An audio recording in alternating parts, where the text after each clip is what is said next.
Hello, everyone. Postmaster General, good to talk with you. Nice to see you again, Michelle. Very good to see you. So thank you for your remarks. We've got a few minutes for questions. And I will start with, Concordia is all about bringing together public sector and private sector. And you exemplify this. You rose to the pinnacle of success in the private sector in a very tough industry, I might add, supply chain and logistics. You took New Breed Logistics from a family-owned 10-person company into a nationwide player with 12,000 employees. You worked across industry sectors. And now you find yourself at a completely different organization. It's a 250-year-old government agency with an $80 billion budget, 600,000 employees. Talk to us a little bit about the difference from building a company from scratch and now coming in and transforming an organization that touches every American in the country. So, tactically, from my characteristics of what I do and how I manage, it's really not that much, not that much different.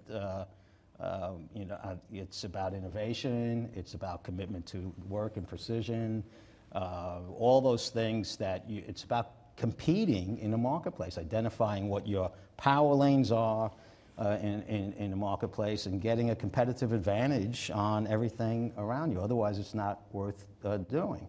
At the poll, I had to build my organization through operational profitability and stagger my investments that way.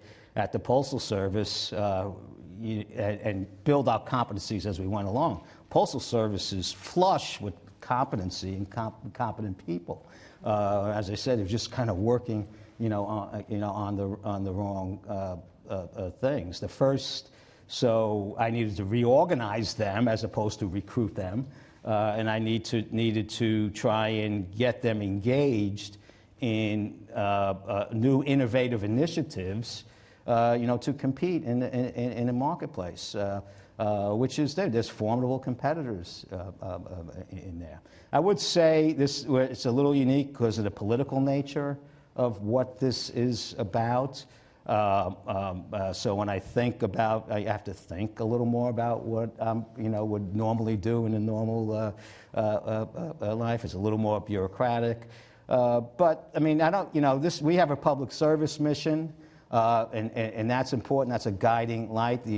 Privately, it was a profit mission, right? So it's a little different. But I'm me every day when I walk in. It hasn't that much hasn't changed. Mm-hmm. So this is so interesting. I think what you're doing is so important, Louis, because you're writing a transformational playbook that needs to be applied to so many other parts of our government. I know there's some live polling going on here today. And I think if you look at some of the research and polling numbers, there's probably not a lot of Americans who would raise their hand to say that our government works competently and efficiently and effectively across every corner.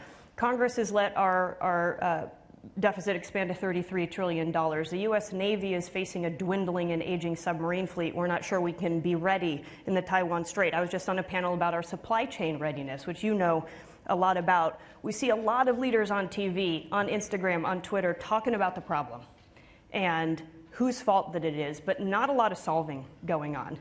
Yet here you are at a large government organization, and you're doing things. You've got a plan for financial sustainability when nobody thought that it could be done.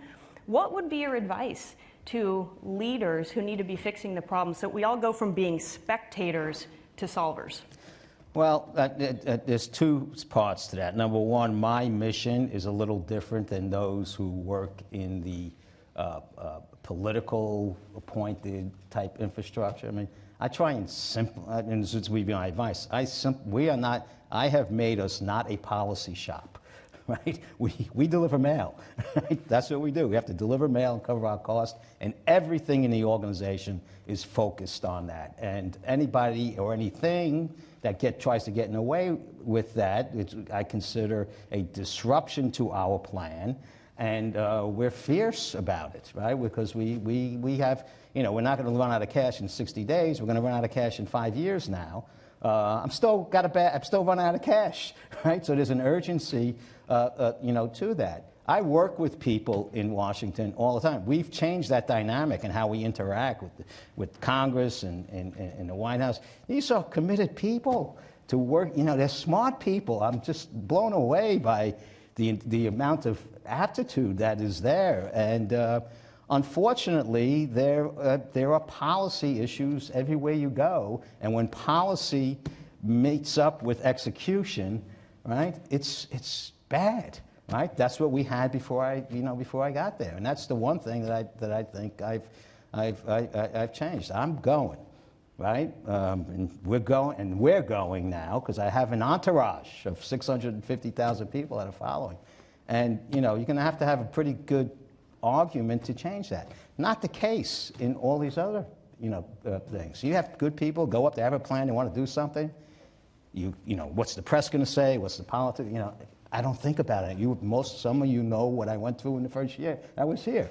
Didn't bother me a bit, right? I just kept going on. They can't, I had a governing body, my whole structure. I'm an independent agency. It's a pretty powerful position, right, in terms of your decision making. And I use it, right?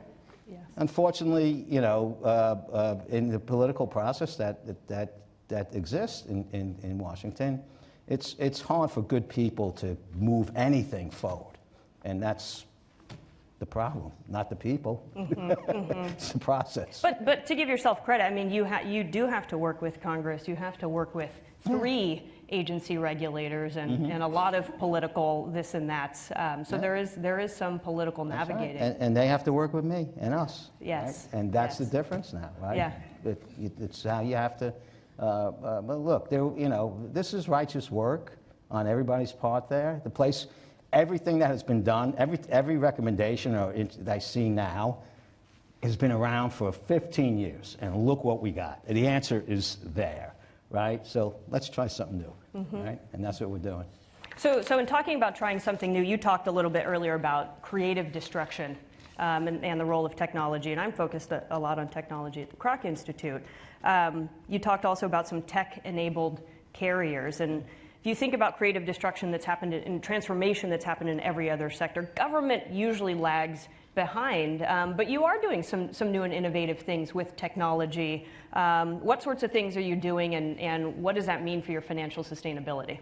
Yeah, so, I mean, I think the first thing for us is just getting in the game. I mean, we had technologists working on technology that had nothing to do with delivering mail and packages, right? And that's the way the organization was set up. You can't do any of that anymore. Everything's pointed at delivering mail and packages. So there's some basic things like, hey, instead of sorting 25 million packages a day by hand, why don't we get some sorting equipment, right? And why don't we get some good, methodologies to handle that? So we've spent probably $2 billion on high automation throughout our processing plants and so forth.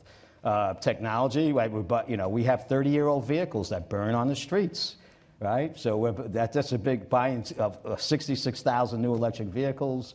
With all the right, monitoring systems in it and so forth, is a big advance in terms of that. We can go across the whole operational spectrum of where we were 30, 40 years behind.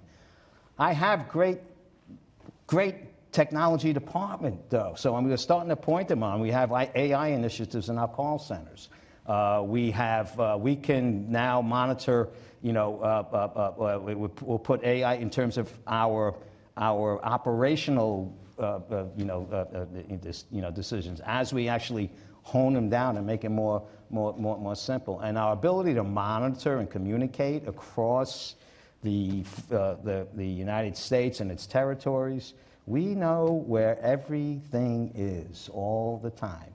And that's useful. That's useful for making decisions. And this is the problem. We had technology and nobody used it, right? And now we're starting to employ it. Mm-hmm. So we've got time for one more question. Louis, you and I met in the summer of 2020, right? A few weeks, I think, after you came into the job. And it was a very political time. It was during the presidential election. There was a lot of swirl going on. And I think you've proved in the past 3 years that it's not about politics, it's about operations and effectiveness and organizational focus. And it has been quite the journey over 3 years. What do you still like about the job? What gets you excited about the job? I'm fascinated, right? As I said when I came, it's, well, you know, first of all, it's important work. It's consequential, and I like those types of things. And the people that I work with in the organization are just, you know, when I travel around the country, just awesome public servants and work hard, and they're excited. They're excited for what we're doing. And when you're a leader of an organization and you excited everybody, right, you got to follow through on it, right? And so I'm committed. I have a great management leadership team. I have like 16 direct reports.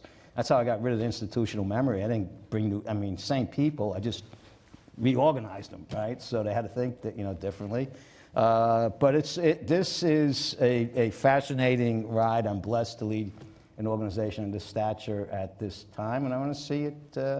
I want to see cash generating. That's it. People happy and cash generating. So. Well, we thank you for your leadership. You're writing a playbook for transformation that I think is going to be a model for the United States in the 21st century, and you touch every one of us here in the room and across every the country. day. So thank you very much. Yeah, thank you.